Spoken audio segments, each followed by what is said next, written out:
Good morning बच्चों। मैं आपकी हिंदी की टीचर आज आपकी क्लास 3 की हिंदी पाठ्य पुस्तक हिंदी वैभव का सेकंड लेसन आपको पढ़ा रही हूँ, जो कि एक कहानी है जिसका नाम है लालच का फल। बच्चों, इस कहानी द्वारा लालच न करने की शिक्षा दी गई है।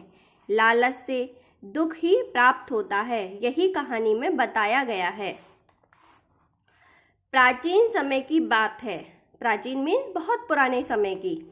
अपने देश में एक राजा राज्य करता था। वह बहुत नेक और दयालु था, मतलब बहुत अच्छा इंसान था। उसे अपनी प्रजा के सुख दुख की हमेशा चिंता रहती थी। उसकी इच्छा थी कि उसके राज्य में हर व्यक्ति सुखी रहे और किसी को कष्ट ना हो। उसका मंत्री भी उसी के समान नेक और चतुर था। उसे राज्य की प्रत्येक बात की खबर रहती थी। रात में राजा और मंत्री दोनों वेश बदलकर शहर में घूमते थे। वेश मीन्स अपनी सारी जो पहनावा था उसे बदलकर घूमते थे। दोनों यह जानने का प्रयत्न करते थे कि उनके राज्य में लोग कैसा जीवन बिता रहे हैं, उन्हें किसी प्रकार की परेशानी है और उन्हें कैसे दूर किया जा सकता है। वे दुखी लोगों की सहायता करते थे।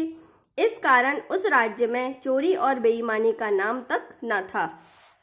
एक बार रात को घूमते हुए राजा और मंत्री को एक झोपड़ी में किसी के कराहने की आवाज़ सुनाई दी। राजा ने अंदर झांककर देखा। चारपाई पर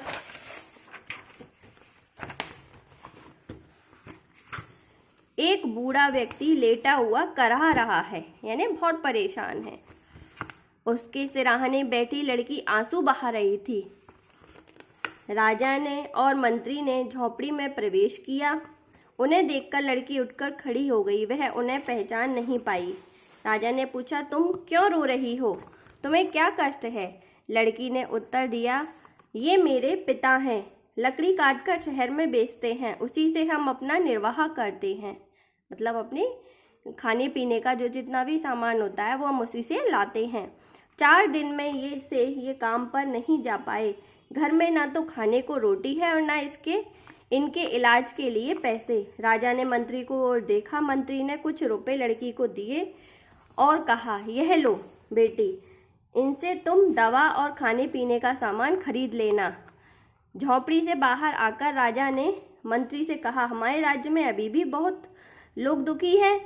इनकी गरीबी और बीमारी को दूर करने के उपाय करो। मंत्री ने उत्तर दिया, महाराज, कल रात को हम इस गली से फिर निकलेंगे। उस समय सोने की मोहरों से भरी थैली इस घर की खिड़की से अंदर गिरा देंगे।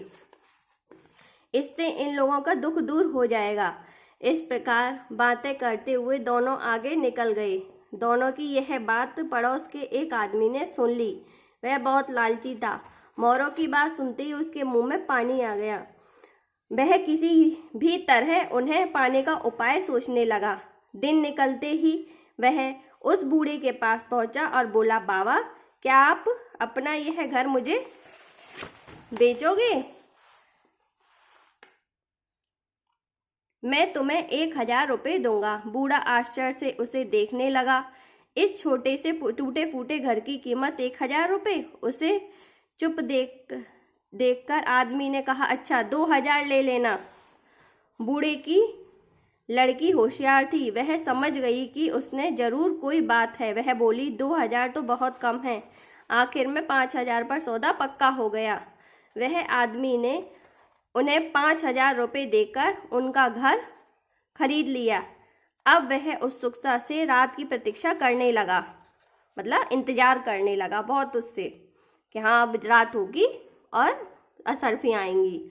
मंत्री को अपने गुप्तचर द्वारा इस सौदे का पता लग चुका था। रात को जब वह राजा के साथ फिर उसी गली में से निकला तो राजा ने पूछा, तुम मोहरों की थैली लाए हो? मंत्री ने जोर से उस लालची व्यक्ति को सुनाते हुए राजा से कहा, महाराज, इस बूढ़े को 5000 तो मैंने सुबह ही दिलवा दिए, जो इसके निर्वाह के लिए काफ़ी हैं। आइए अब आगे चलें, शायद और कोई दुखी व्यक्ति मिल जाए। यह सुनकर उस लालची व्यक्ति ने अपना सिर पटक लिया। बच्चों, इस कहानी से हमें यह शिक्षा मिलती है कि हमें कभी भी लालच नहीं करना चाहिए।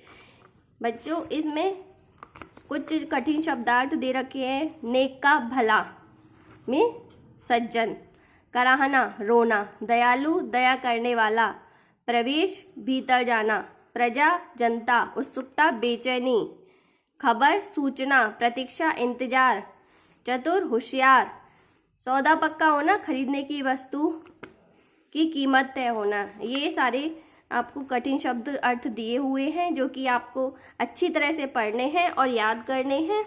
ये जितने भी प्रश्न उत्तर हैं आगे वो आपको आपके साप्ताहिक गृह कार्य में दे दिए जाएंगे। धन्यवाद।